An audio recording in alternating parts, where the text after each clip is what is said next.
Boa noite, meus irmãos. Nós vamos iniciar os trabalhos da noite de hoje, rogando a Jesus que nos dê a proteção, o amparo e a luz divina da compreensão. Se nós tivermos os celulares em alto som, como é que a gente diz a palavra do João? Volume alto. Volume alto. Então vamos botar no silencioso aí. Ele me corrige sempre. Então vamos abrir o nosso trabalho orando a Jesus, rogando a Deus Pai Todo-Poderoso que envolva a todos nós na noite de hoje que viemos à Casa Espírita em busca de auxílio e de proteção, pedindo a Deus Pai que ilumine o nosso irmão para que ele possa também trazer a palavra de amor do Evangelho de Jesus.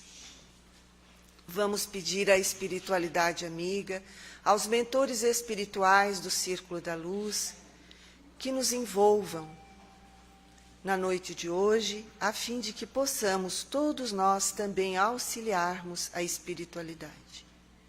Pai nosso que estais nos céus, santificado seja o vosso nome, venha a nós o vosso reino, seja feita, Pai, a vossa vontade, assim na terra como em todo espaço. O pão nosso de cada dia dá-nos hoje, perdoai as nossas ofensas, assim como nós perdoamos a quem nos tem ofendido. Mas não nos deixa, Senhor, cairmos nas tentações e livra-nos de todo mal. Pois teu é o reino, o poder e a glória para todo sempre, que assim seja. Nós damos por abertos os trabalhos da noite de hoje, com o nosso convidado que vem do Cristo Consolador. Eu tenho o costume de dizer, eu fico tão braba, porque lá só tem QI elevado, lá no Cristo Consolador. Então os homens de QI elevado foram tudo para lá. Então eu vou reclamar com a Uri. Eu estou brincando assim porque eu e o Edson somos companheiros do programa Dimensão Espírita, todo sábado das 10 às 11 horas. Então, nós fazemos parte da equipe. Quem quiser, sintonize a Ulha Negra no sábado, todo sábado, que nós estaremos lá. O Edson está indo mais do que eu, porque ele não tem compromisso de fazer almoço, eu tenho. Então, é o nosso convidado da noite de hoje. Às vezes ele quebra o galho, né, Edson? Às vezes tu quebra o galho, né? Mas é o nosso convidado querido da noite de hoje, é trabalhador do Cristo Consolador, Centro Espírita da Içara. Então, o dia que vocês forem visitar a Içara, dá o endereço, Edson, que lá eu não conheço. É na Rua Tiradentes, o número eu não sei, mas... É bem fácil de encontrar. Quem está passando pela rodovia, antes do famoso viaduto que passa sob o trilho, se a gente observar, lá embaixo, tem uma casa verde, é aquela, aí tem que sair lá em cima, fazer um contorno e descer, porque Içara tem um trânsito meio complicado, mas descendo na paralela do trilho, passou por baixo do viaduto, a primeira à direita. Eu rodei e não é também para fazer média com ele, mas é uma casa de vibração muito boa. É que assim, a gente na concorrência de ter os irmãos na doutrina espírita, lá também é na segunda. Não, lá também é na segunda. Então a gente faz concorrência com o dia de hoje aqui, né? Mas também começa às 8 do trabalho lá na segunda-feira. Então tá, querido, a tribuna é tua. Obrigado. Fique à vontade. Como nada é por acaso, né? A Kátia disse, um dia atrás que eu falei que ia fazer a palestra aqui, ela disse, eu não consigo ir na segunda-feira porque eu não tenho carona. Disse, então eu passo lá e te pego, eu já garanto a plateia. Né? Eu trago a esposa, a filha e agora mais a Kátia. E aí, hoje está aí, ó, dirigindo a mesa para os trabalhos da noite, porque a nossa irmã está lá trabalhando. Mas, como nada é por acaso, ela falou do programa. Tem que falar bem assim ou tem que ligar? Não, tá bom. Ligando e fala melhor? Tá ligado?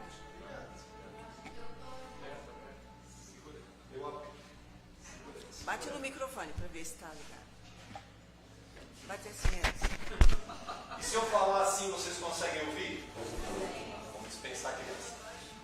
Então, o programa ao qual a Kátia se refere é um programa de Dimensão Espírita criado há alguns anos atrás pela Dorilda e agora então dirigido pelo Gilberto Lima, que a Dorilda teve que se ausentar da nossa cidade em tratamento ao esposo dela e eles estão lá em Joinville.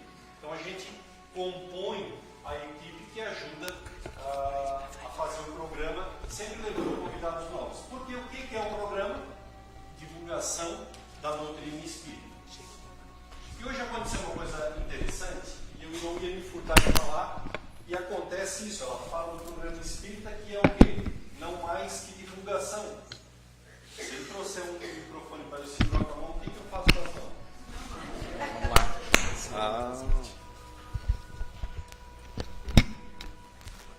Aí eu vou ter que ficar longe. Assim.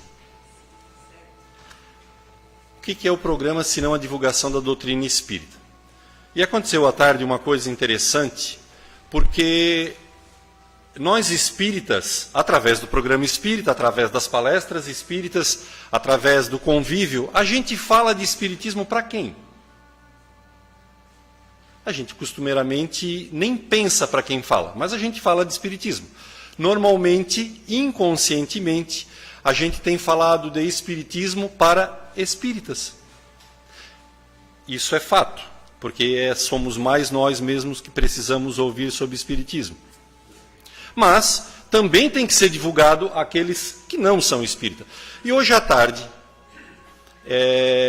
eu recebi, tudo é uma coincidência, né? Recebi da Kátia um cartaz divulgando a palestra de hoje. Fui presenteado com esse cartaz lindo. Eu na hora, e não quero me emocionar agora, feito pelo Joneres, e aí eu pensei, o Rossandro veio aqui, Rossandro Kinzler, encheu a casa e o cartaz dele era pior do que o meu. Vou divulgar. E mandei para os meus amigos espíritas e não espíritas.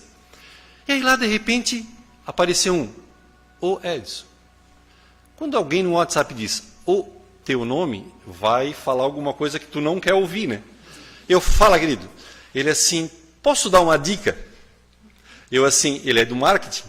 Ele assim, imagina, fala aí. Coloca o endereço da casa na hora que tu fores divulgar. Aí na hora para mim sair, eu digo assim, não foi eu que fiz, foi uma outra pessoa. A gente já saiu, já transfere a responsabilidade. Mas daí aí veio na minha cabeça o detalhe. A gente faz cartaz espírita para espíritas que sabem onde é o círculo da luz. Irmãos, divulguemos a doutrina espírita e como lia ela nessa bela introdução, luz de Deus, né? Luz, esse sol de Deus, o espiritismo, a todos os espíritas.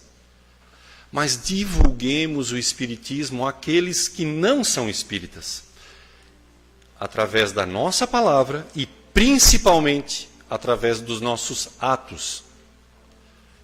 Porque para eles nós seremos reconhecidos pelo esforço de a gente se livrar das nossas tendências, não é assim? Então, aconteceu e eu não queria deixar de passar, porque a gente tem que divulgar o espiritismo a todos. O mestre fez isso para todos, de todas as profissões, né? Ele fez para todo mundo. Isso é só um pezinho para entrar na palestra, porque, na verdade, a palestra, quando eu fiz para um espírita. A palestra que eu vou fazer hoje com vocês. Eu? Porque, como o tema fala, a missão de pais e filhos está baseada lá no capítulo Honrar Pai e Mãe do Evangelho segundo o Espiritismo. E lá nos meus 51 anos, não tenho, né, alguns dias assim, de vez em quando eu e meu pai estavam se pegando. 2 italianos, vocês já imaginam o que acontece, né? Ele dizendo que sim e eu dizendo que sim também. E aí nunca termina, né? E aí eu me percebi que eu não tratava o meu pai, principalmente nesse comportamento, de uma forma que ele deveria ser tratado. E aí eu disse, então, que bom, né? Vamos montar uma palestra espírita, que eu vou ser o primeiro a ouvir a cada vez que eu for fazê-la. E assim começa. Se a gente for lá para trás, há muito tempo atrás, na época que a gente atirava pedra, pau, a gente começou a ter os primeiros ensaios das nossas existências, mas já dentro do nosso espírito, com toda a informação que Deus nos deu, a essência da família. Claro que no começo era instinto, a gente só se procriava, mas depois a gente percebeu que estar junto com a cabeluda, tendo os cabeludinhos, era interessante. Remontava já uma certa segurança. Depois a gente juntava, era nômade, daqui a pouco se juntava com mais uns cabeludos, já fez uma comunidade, uma reunião de famílias, reinos, e daqui a pouco a gente já estava até botando gente para cuidar da gente, e tinha uma grande sociedade. Mas, essencialmente, começamos um cabeludo e uma cabeluda. Uma família pequena, que é assim que a gente começa as nossas famílias ainda hoje. Imaginem, pais e mães, e aí vamos estabelecer 2 times hoje aqui. Me permitam, nós temos 2 times. Nós temos, quem é pai ou mãe aqui? Levante a mão. Ok, então esse é o nosso time. Quem é filho? Esse é o outro nosso time. Então nós temos 2 times aqui hoje, pais e filhos. Eu talvez fale primeiro para os pais, depois para os filhos, mas nós vamos falar para todo mundo. Então, quantos pais e quantos filhos fomos, ou quantos pais precisamos, já que a gente entende que a cada reencarnação é uma possibilidade nova de vir, quantos pais nos trouxeram até hoje aqui? Quanta honra, me reportando ao Evangelho, nós devemos a pais e mães que nos trouxeram até aqui, sucessivas reencarnações até aqui. E é uma pergunta retórica, mas todo mundo aqui tem pai e mãe, né? Ninguém veio de espaçonave, nada, né? Então, precisa deles, cromossomicamente, precisamos deles. Eles nos doam aquelas 2 sementinhas que nos tornam o corpo, e do corpo habita o espírito. Quantos pais nos trouxeram? E aí, lá no Livro dos Espíritos, pergunta 204, Allan Kardec assim faz. Uma vez que temos tido muitas existências, a nossa parentela vem além da que existe na essa atual que nos criou. Porque quando a gente está aqui encarnadinho da Silva, a gente lembra do pai e da mãe de hoje, não é? O que está lá em casa agora, ou que talvez esteja aí. Eu estou aqui, Maria. Que a gente esteja perto dos nossos filhos, a gente só lembra desse. Mas quantas existências, qual é a nossa parentela? Quantos nós tivemos? A espiritualidade responde.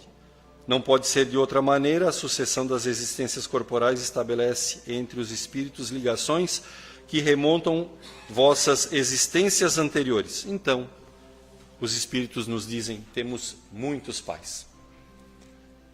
Pais que formam famílias, eventualmente só os 2, e agora muito mais os 2, as 2 e os 2, tranquilamente, mas com filhos também. E essa formação de família faz com que a gente tenha hormonalmente sensações. E aí então a gente não nos basta só da família que a gente tem.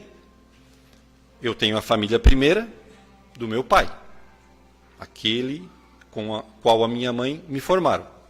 Família. Tenho esta família aqui, eu, a minha esposa, a Maria e o Ítalo. Mas tenho uma outra família.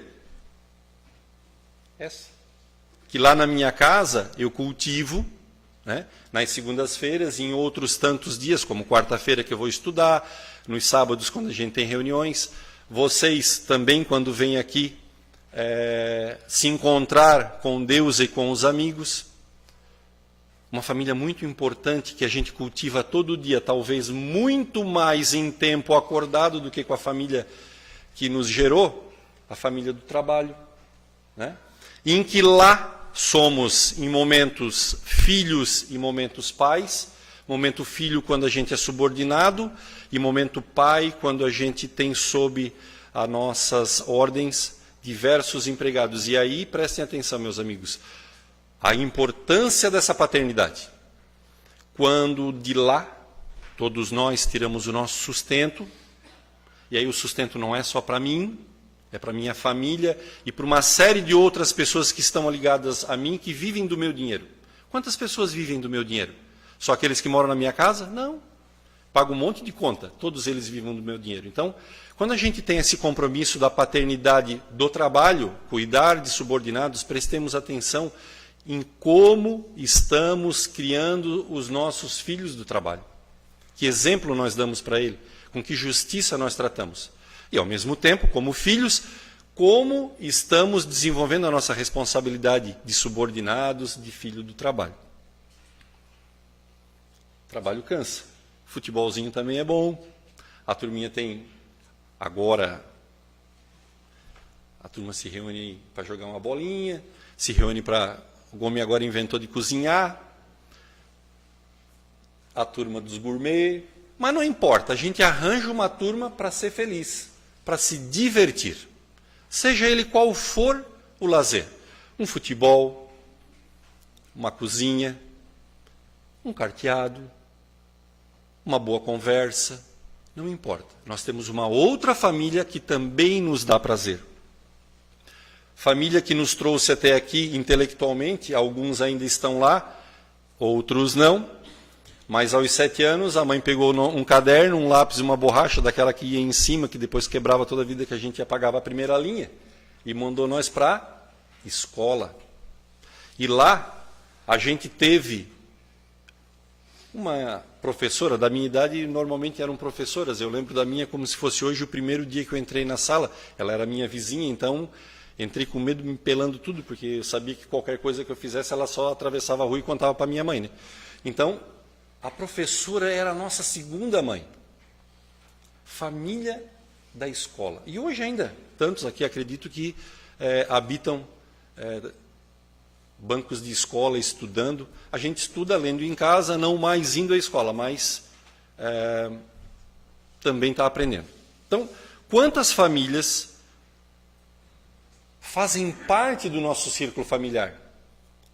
Porque a gente tem necessidade de estar com os outros e essa necessidade é hormonal. Ela nos dá prazer, em alguns momentos nos chateiam, mas quero crer que sempre nos dê mais prazer do que outra coisa. Então, somos necessitários de estarmos em família.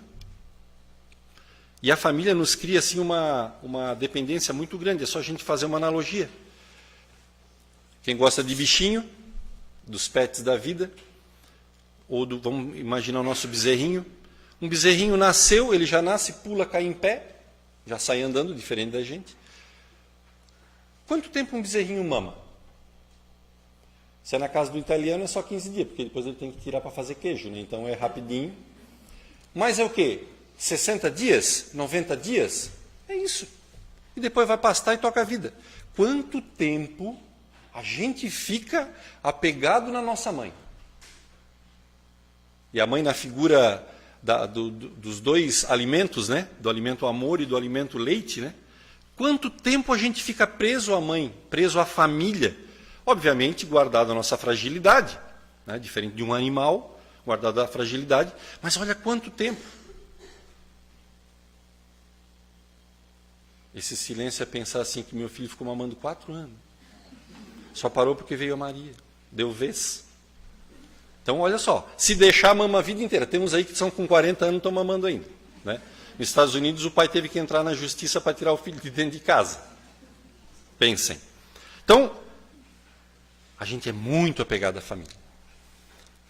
E aí o ponto principal, família, é aquilo que nos traz até aqui. Nós precisamos de 2 seres que, por uma eventualidade física, fazem um filho. E vem para cá. Mas o que remonta todo esse contexto de que 2 pessoas fazem um filho e permitem que ele venha para cá? Eu vou contar uma historinha.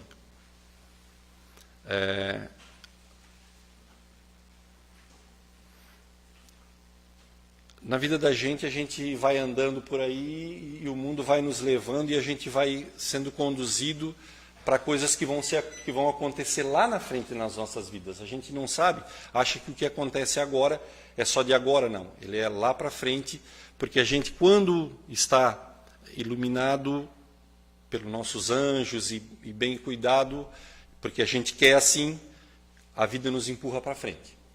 Lá atrás, pequeno, escolhi ir para o seminário, estudei no seminário, a idade veio, cansei do seminário, saí.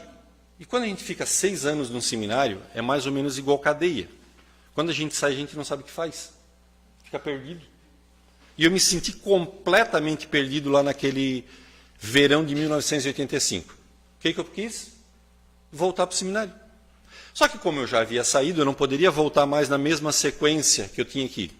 Aí eu fui para Curitiba fazer filosofia. Fui para lá, melhor meio ano da minha vida até casar. Não posso falar diferente, ela está aqui, né? Aí, lá em Curitiba, eu aprendi uma coisa boa, né? Estou falando dos destinos que a vida vai preparando para que a gente chegue na frente, né? Ela vai montando as coisas.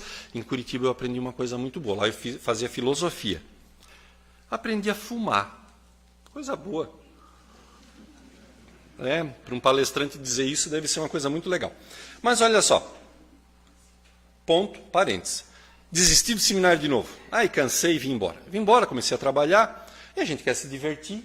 Morava na Içara. Pô, na Içara tinha o quê? Casa do Rock, tá? Porque Casa do Rock, todas essas boates aí já fez muita família, né, gente? Presta atenção, não falem mal delas. Você já formou muita família. Então, mas nós, tinha Signos. Signos já era, né? Era as rave de hoje. Então, mas para assim, para vir para Signo com 18 anos, quase 19, só vinha depois da missa, gente. Só vinha depois da missa, então era Signos sábado à noite, tinha que ir à missa, pegar os travesseiros, as coisas, e vir correndo e pegar ônibus, porque naquela época éramos pelados, não tinha carro, não tinha nada, para vir em Criciúma, num apartamento que não tinha luz, para ir para Signos, porque daí nós íamos nas Signos. Muito bem, estou eu lá, numa correria dessa, mais meu irmão, mais meus amigos, nas Signos, fumando o meu cigarrinho. Quando não, quando sim, eu olho para a porta das Signos e vem entrando as 4 cavaleiras do Apocalipse. Eu pensei, estamos em 4, tenho chance. Porque eu sou ruim de conversa. Mais ruim de conversa. E aí, quando eu terminei de pensar isso, né? Que eu estou falando para você, eu estava pensando naquele momento assim, o que eu vou fazer quando vi meus amigos já estavam lá. Um em cada uma, sobrou a Beth. Aí eu olhei, ela estava fumando. Entendam por que o destino faz as coisas com a gente? Eu olhei, é agora que eu caso. E fui lá e disse, cigarrinho? Eu tenho certeza absoluta que eu estou casado por causa de um free.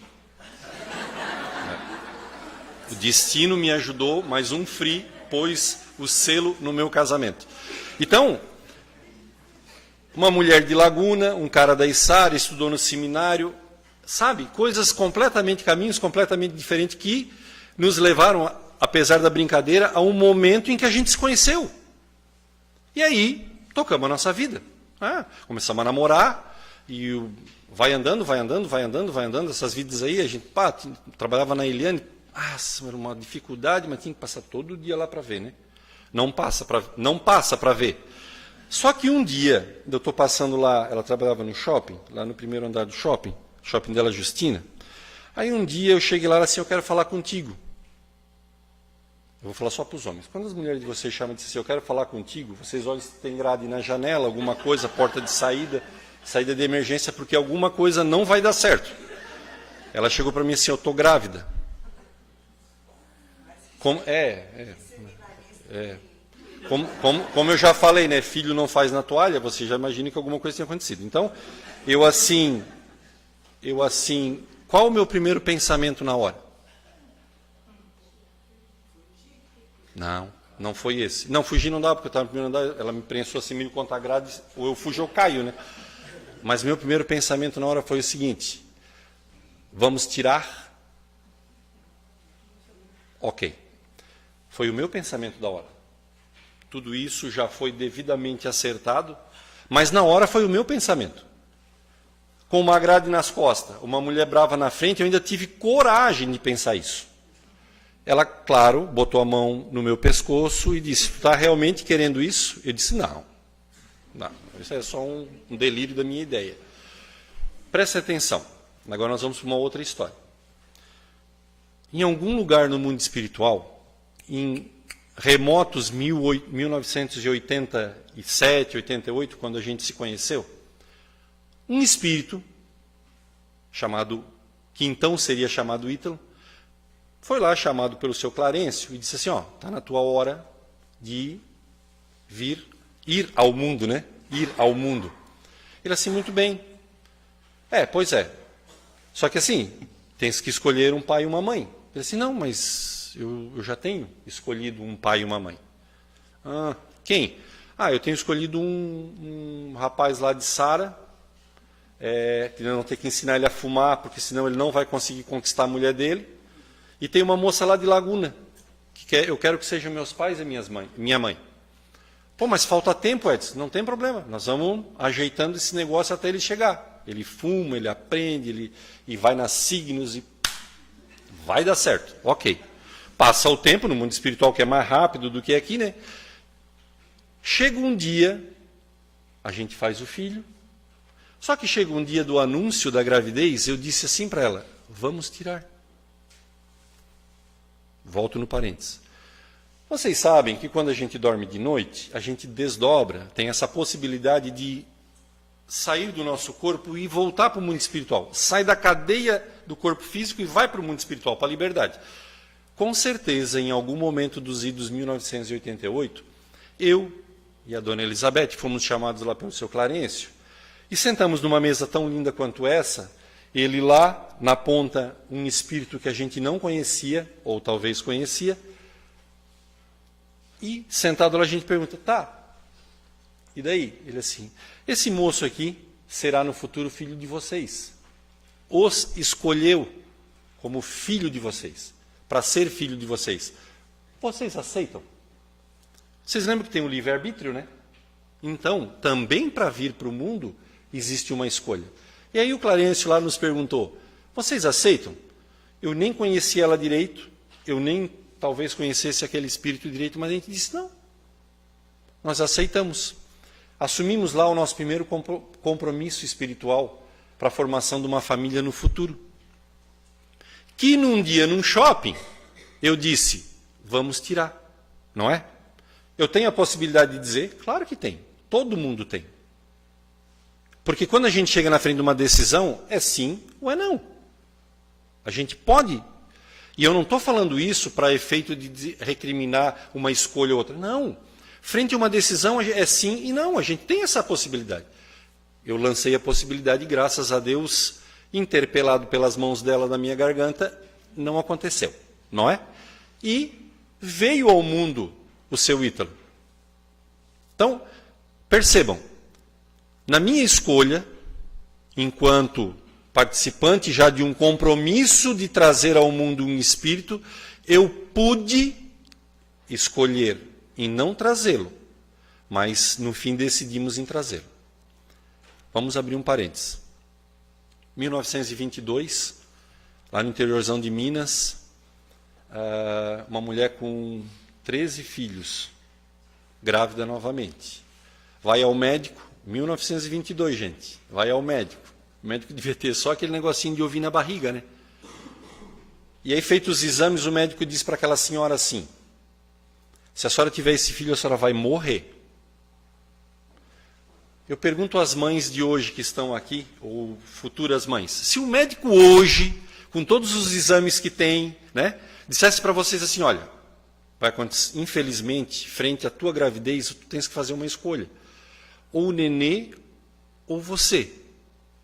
Não respondam? Eu respondo. É bem provável, a probabilidade é bem lá perto de 100 que vai tentar se fazer tudo para evitar a morte daquela criança, mas se for o caso, fica a mãe. Até porque a nossa doutrina diz assim, em último caso, preserva-se a vida da mãe, não em detrimento do filho. Não, não é isso, prestem atenção. É que a mãe já está encarnada, o filho ainda há de encarnar. Haverá possibilidades. Preste bem atenção, isso eu não falei nada de aborto, hein? Para que deixe bem claro. É o inevitável. Bom, então, a mulherzinha em 1922 disse assim para o médico, em algumas vezes é preciso a gente dar a vida para ter a vida. Muito bem.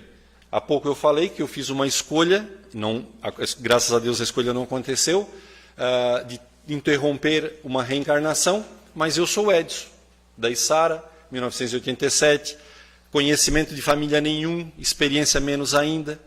Então, a gente era fresquinho, nem casado era só namorado.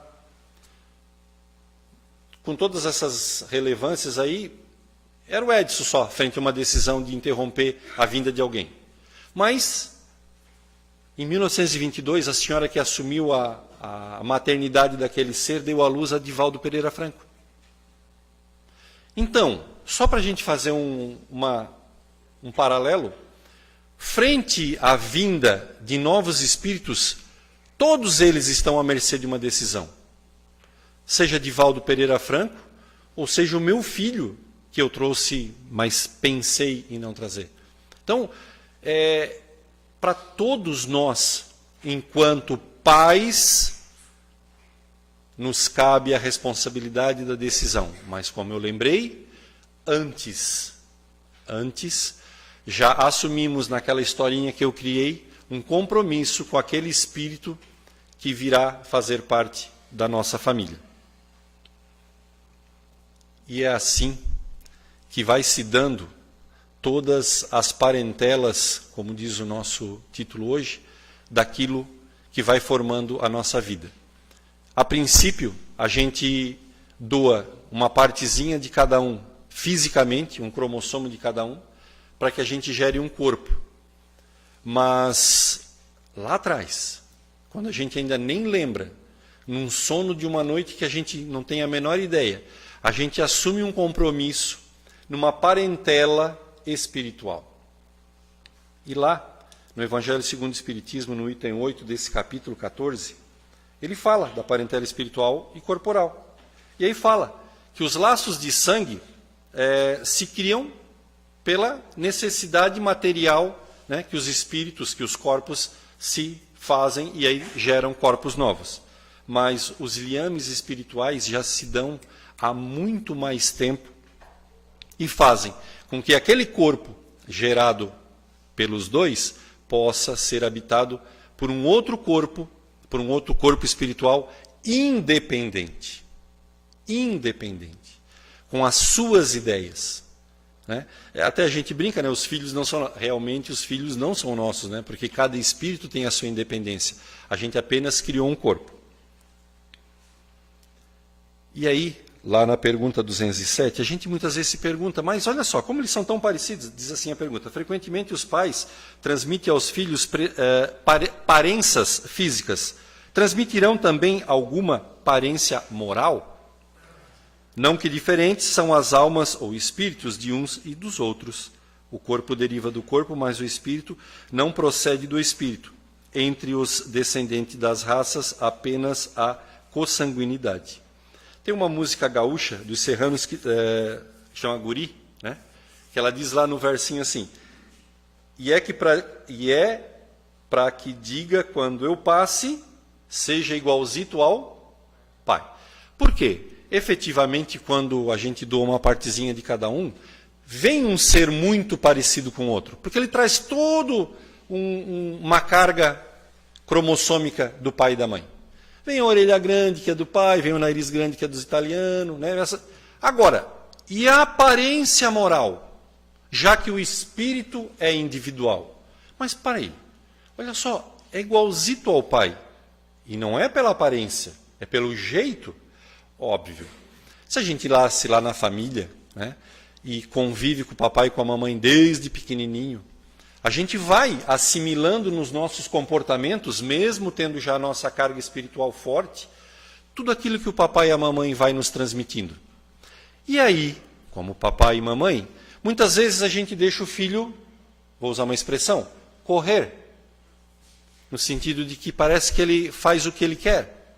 E a gente não cria pontos na sua educação.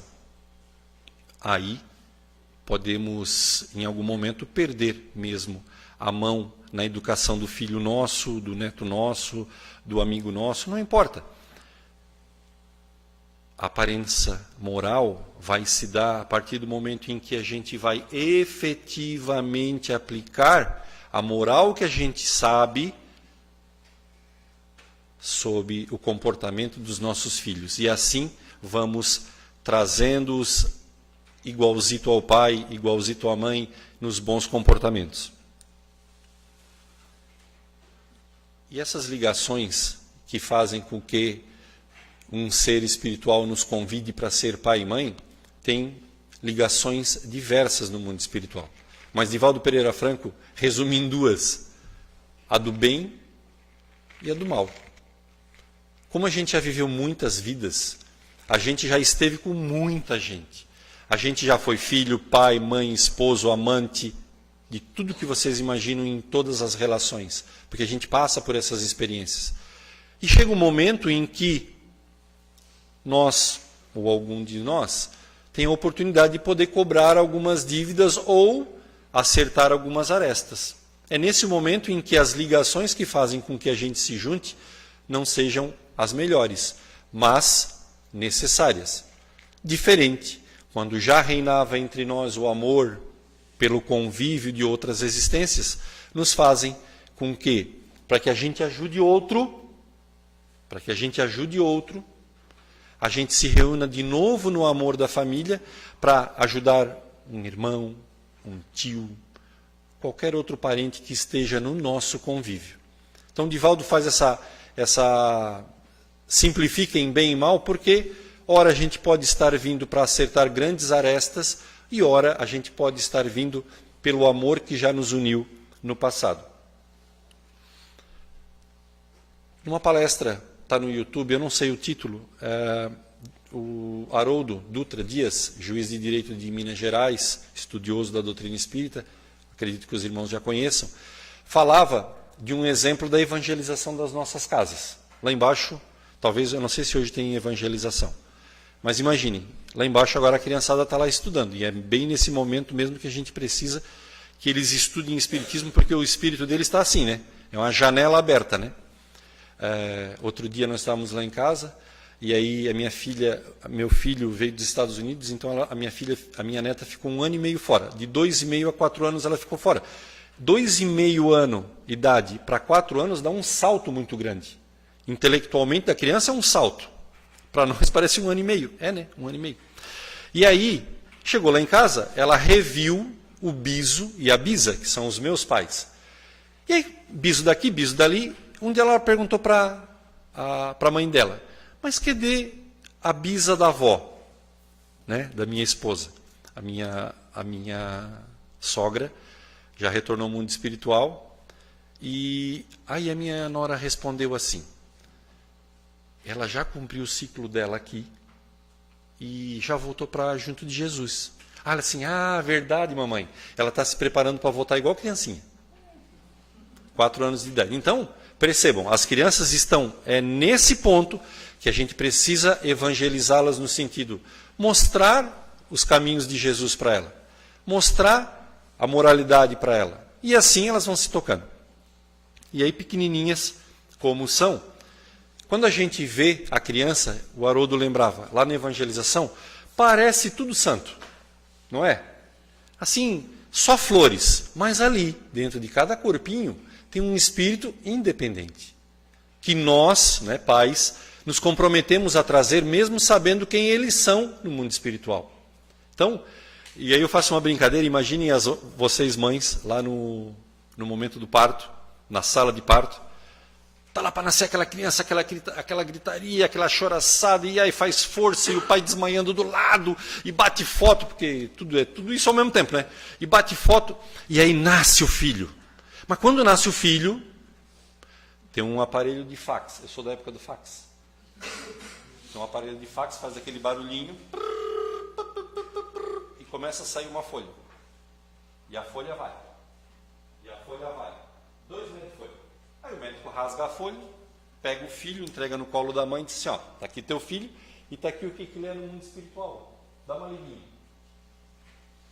Ia ter mãe que ia só dizer assim: ó, bota para dentro de novo. Porque a gente veria com os nossos olhos daqui o que a gente é lá. E nós também, né? Nós também nascemos. A nossa folha corrida também sairia para as nossas mães. Então, mas nesse fato da criança pequena, frágil, dependente, carente do nosso amor, é que a gente esquece de tudo isso. Não é? A gente esquece que ali tem um espírito que possa ter sido coisas ruins no passado. Não importa. A gente assumiu um compromisso e está vendo ele ali como com amor. Não é? Poderia ser qualquer tipo de coisa, mas a gente olha e vê com amor. E aí Deus, na sua perfeição, faz filho nascer de mãe. Eu não estou falando bobagem. Faz nascer de mãe. Porque assim, ó, mãe, se o filho estiver lá na Conchichina, e o filho disser, mãe, eu preciso de ti por fax, por WhatsApp, não importa, ela larga o que estiver fazendo e vai lá acudir o filho. Estou mentindo? Não, né? O pai não. O pai vai passar no bar, vai falar com os amigos, vai dar um tempo que ele sabe que o filho é autossubsistente, e aí ele vai, a gente é descomprometido. Então, pais, nós, prestemos atenção, a nossa vez de mãe virá. Vamos já começar a ser mãe agora para ir treinando, porque a nossa vez de mãe vai chegar. Porque para ser mãe é compartilhar, né? Vou fazer é compartilhar do amor de Deus no seu fragmento menor que possa existir. Porque mãe, as que são e as que vão ser, ou as que nunca serão, mas sempre são, esse amor é alguma coisa que a gente é indescritível. Larga qualquer coisa e vai lá acudir o filho dela. Então, é nesse sentimento que o Haroldo nos lembra de que todas as crianças vêm pequenininhas e precisando desse amor, que a gente agarra ela e cria. Porque se fosse ver o que era, assim não o faria. Qual a importância da família, se não aquele momento em que a gente possa estar dentro dela, e como diz Joana de Ângeles, no livro Estudos Espíritas, só um pedacinho, compromisso inadiável para a reparação graças à contingência reencarnatória. Deus nos propicia voltar, e na família, lá a gente já tem os nossos primeiros, amores e desafetos para a gente já começar a fazer os nossos primeiros ajustes. Honrar pai e mãe. Honrar pai e mãe. Olha só. Há quase 4.000 anos atrás, quando Moisés tirou o povo do Egito, tirou nós do Egito e vocês perseguiram nós. Vocês eram os egípcios e nós éramos o hebreu, né? Nós estávamos lá. Ele nos tirou do Egito. Passou todo o tempo, chegou lá na Terra Prometida. Deus, Moisés, sobe aqui no morro que eu tenho uns negócios para ti. Moisés chegou lá, ele disse, eu quero que tu leve umas leis lá para baixo para a gente botar ordem na casa. Ok. Vamos ver se a turma é boa de catecismo. Qual é o quarto mandamento? Honrar pai e vizinho. Honrar pai e mãe. Lá, 4.000 anos atrás, na figura dos mandamentos, né? Na figura dos mandamentos, que Deus entrega as tábuas na mão de Moisés, ele dá os mandamentos e o quarto é honrar pai e mãe. Já está lá. Jesus veio, não falou nada diferente do que já tinha acontecido, e de novo fala, honra teu pai e tua mãe. Entre outros tantos mandamentos que ele fala frente àquele que queria derrubá-lo nas suas falas, honra pai e mãe, não adulterarás, não roubarás, não ficará muito tempo no celular, honra pai e mãe. Ele relembra de novo. Então, prestem atenção, o compromisso. E aí, quando a gente fala honra pai e mãe, parece que é só do ângulo filho, né? Porque a expressão é honra pai e mãe. Não. Para que alguém honre alguém faz uma coisa de bom. E faz bom para esse que vai honrar. É um ciclo. O de cima ama o de baixo ama o de cima. É preciso que se gere esse ciclo. Então, a importância de honrar pai e mãe. E mais para frente, depois que o nosso querido Saulo vê a luz de Jesus, começa a sua peregrinação, e numa das cartas que ele faz para Efésios, ele diz assim,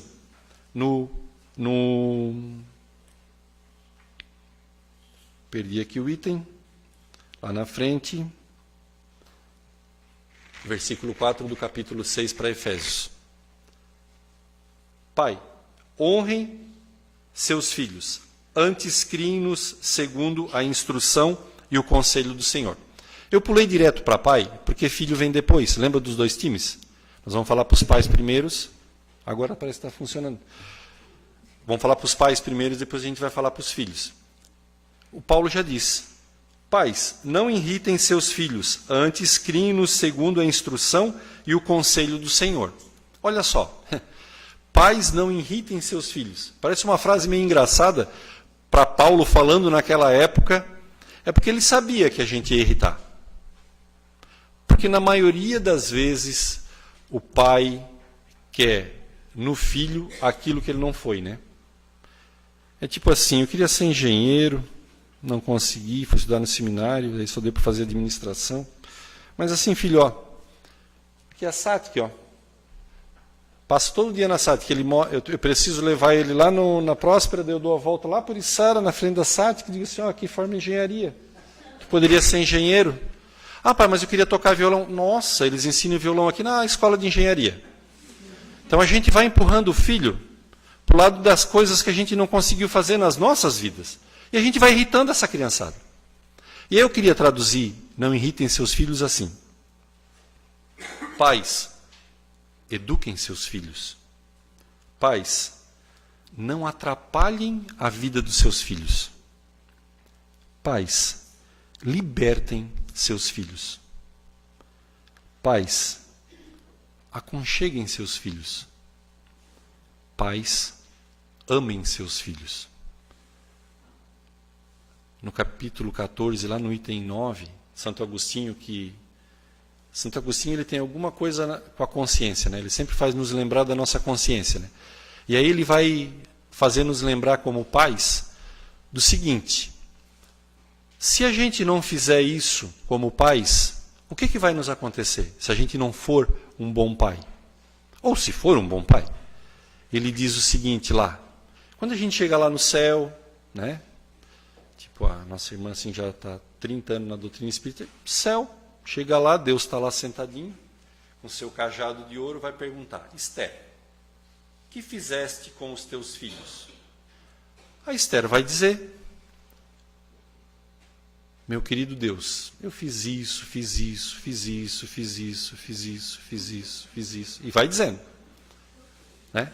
Na verdade, quando a gente chegar lá, Deus, na sua infinita bondade da nossa consciência, né? Deus na nossa consciência, vai perguntar: o que a gente fez com os nossos filhos?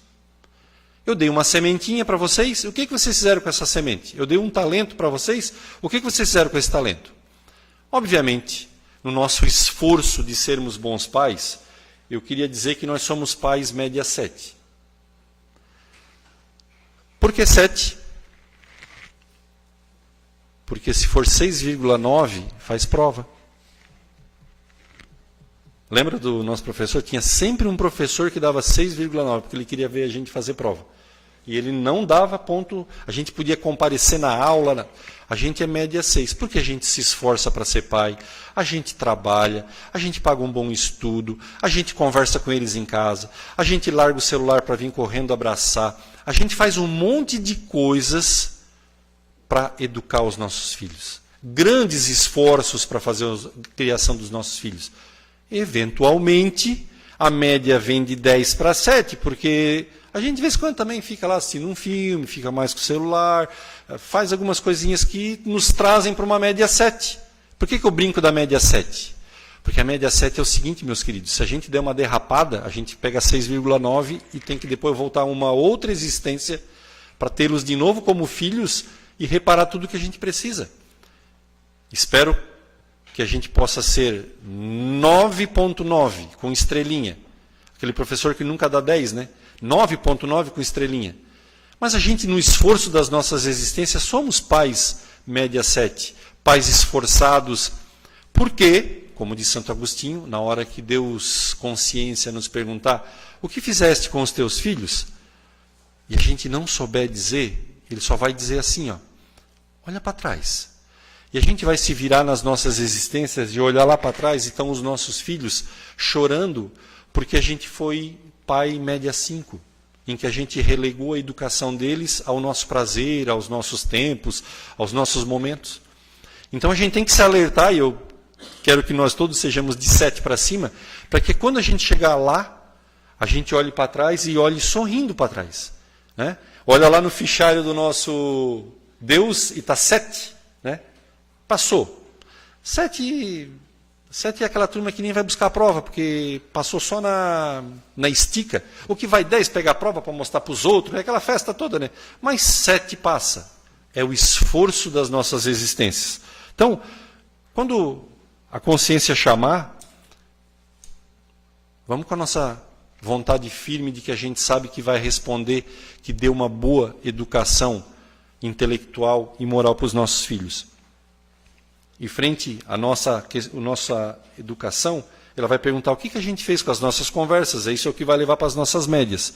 O que a gente fez com os nossos tablets e celulares, televisões, o que a gente fez com as nossas palavras em casa, o que a gente fez com os nossos exemplos de pai em casa, o que a gente fez com o ensino moral que Jesus deixou para nós, para a gente repassar para os nossos filhos.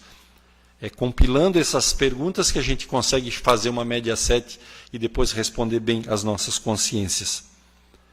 E agora, para o outro time dos filhos, como que a gente é como filho? Daí Paulo, lá no versículo 1, interessante, né? Paulo fala primeiro aos filhos, lá na carta de Efésios. Ele diz assim: filhos, obedeçam seus pais no Senhor, pois é justo. Honra teu pai e tua mãe. Este é o primeiro mandamento com promessa, para que tudo que te ocorra seja de bem e tenha vida longa na terra. Olha só, é o primeiro mandamento com promessa, diz ele. Tu vai ter uma vida longa quando tu amares o teu pai e tua mãe. O que é vida longa? 100 anos? 120? 90? Diz a velhinha de 100, enterrando a filha de 90. Sabia que não ia se criar, né? Quanto é um tempo de uma vida?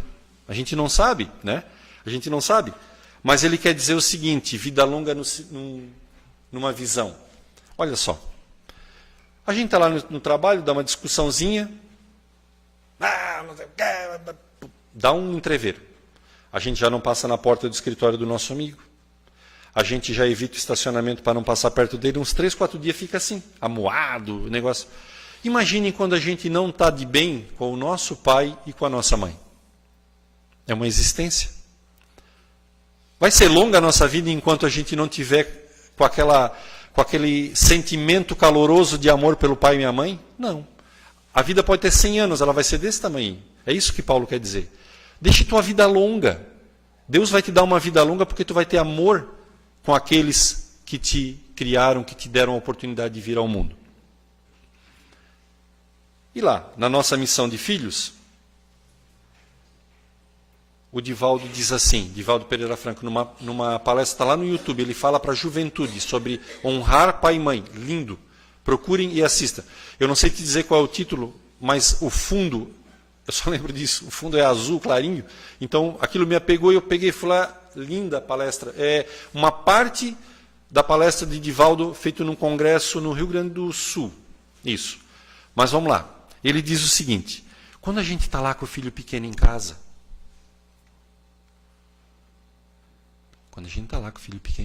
a mãe no colo dando de mamar e amando o filho, o pai chegando e brincando, aquelas coisas todas da infância.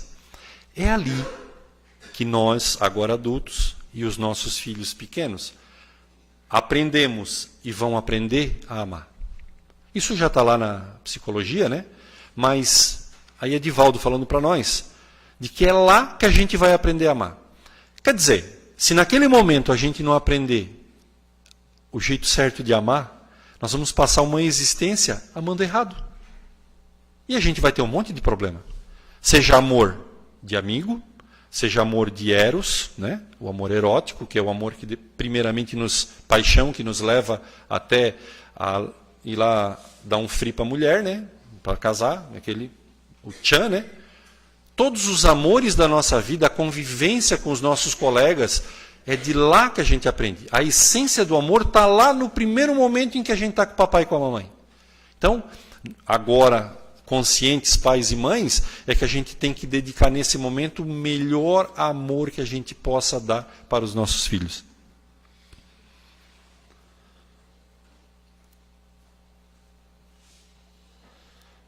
No item 3 do Evangelho segundo o Espiritismo, ele fala da piedade filial.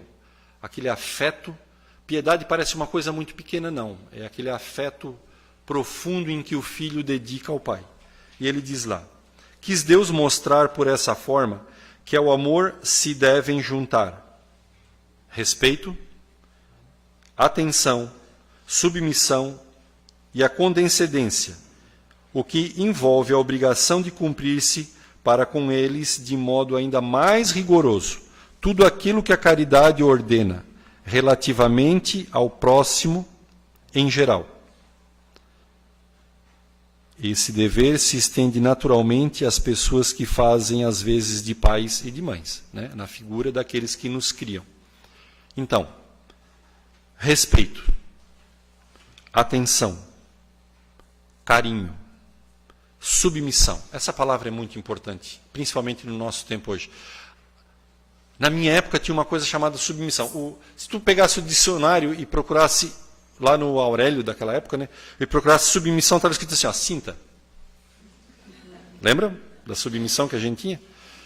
Fizesse alguma coisa errada, minha mãe era fofoqueira que era o caramba. Ela só chegava o pai em casa, ela não dava conta, ela só tirava a vassoura, não pegava.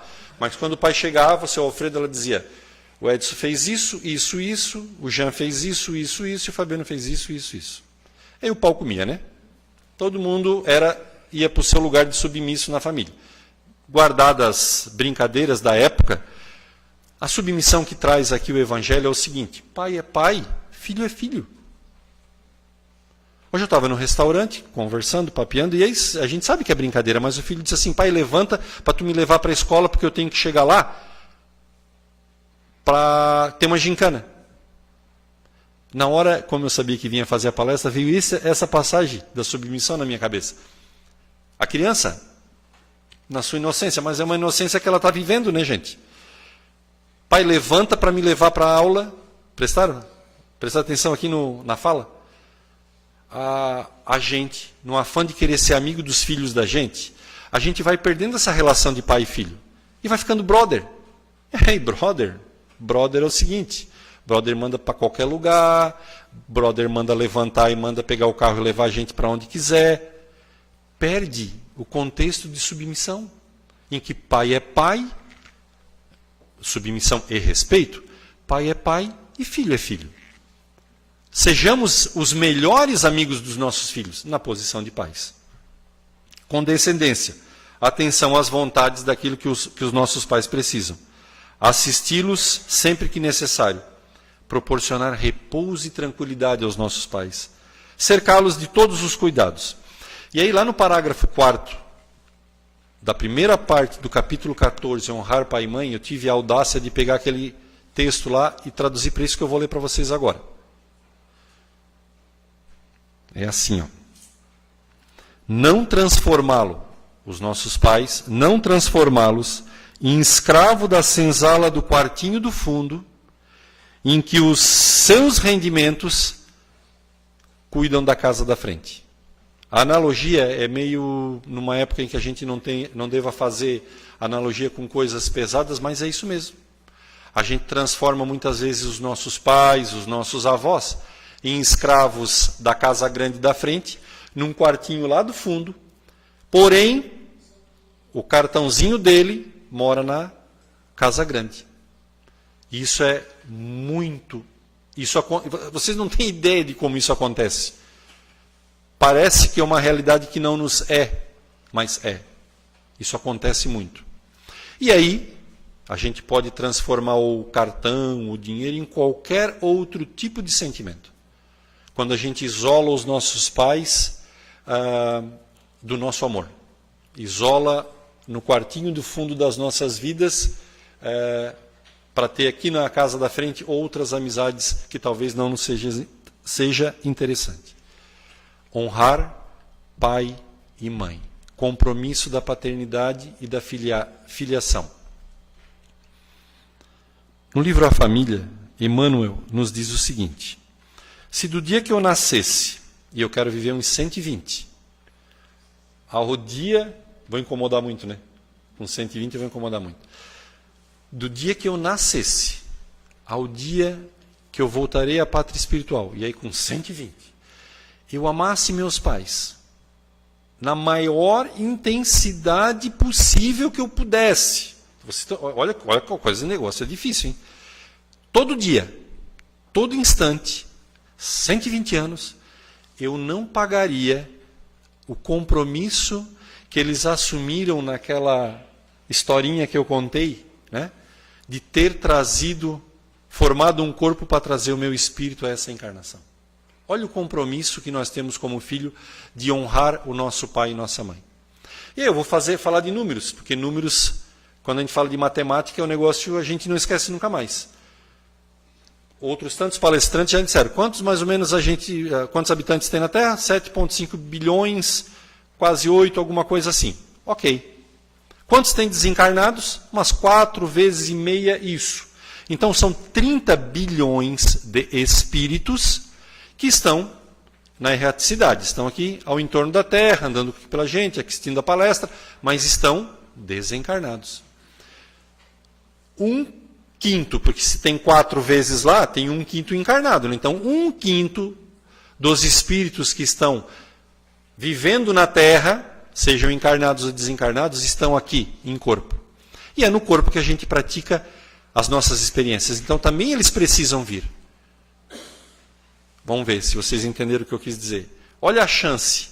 É 1 em 5 de a gente estar encarnado. E nós estamos agora. Os nossos pais assumiram um compromisso e nos deram essa chance. Então, esse é o compromisso que a espiritualidade faz nos lembrar. Que nós ganhamos um corpo para a gente voltar à carne e dela fazer bom uso no aprendizado, porque um pai escolheu, uma mamãe escolheu o nosso pedido. A nossa escolha. E propiciaram entre 30 bilhões estarmos aqui agora. Então guardando a brincadeira, nem jogando na loto a gente não consegue um negócio tão bom assim. Então é isso que Emmanuel nos quer dizer.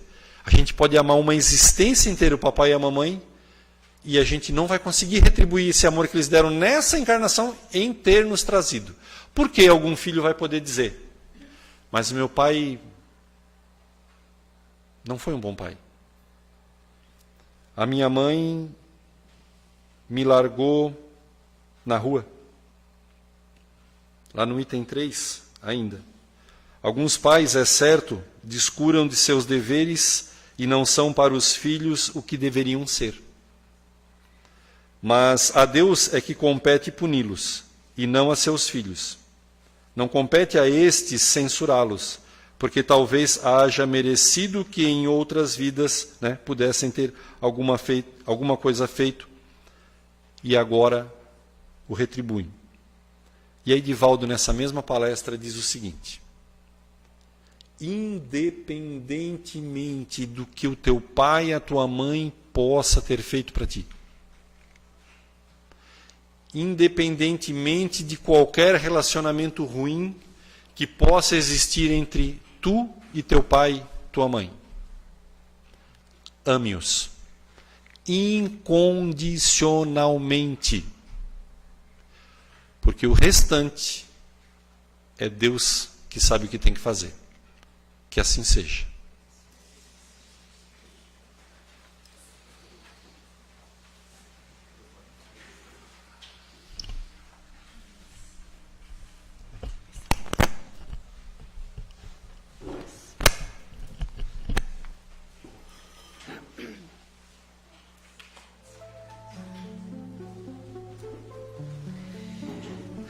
Tão agradecidos que somos e harmonizados que estamos pelo Evangelho, queremos agradecer também ao nosso irmão que trouxe um tema que, se pudéssemos, continuaríamos a conversar a respeito, porque família é algo muito importante. Nós vamos agora agradecer a essa espiritualidade amiga e benfazeja que nos circunda, que nos visita, que nos protege no trabalho da noite. Vamos agradecer a Deus pelas águas que foram e estão sendo fluidificadas, para aqueles todos que delas fizerem uso, pelas necessidades físicas e espirituais. Senhor Jesus, entra nas nossas vidas, nos nossos corações, nos nossos lares, abençoa a nossa família. Nesse momento, agradecidos que somos, também vamos aproveitar o passe espiritual. Vamos condicionar as nossas mentes, pensando em Jesus, meditando sobre o Evangelho da noite de hoje, o tema família. Vamos levar esta luz que está descendo sobre nós, para dentro do nosso coração. Fazer uso para que ela transforme as nossas almas, nos fazendo pessoas, cidadãos, espíritos melhores.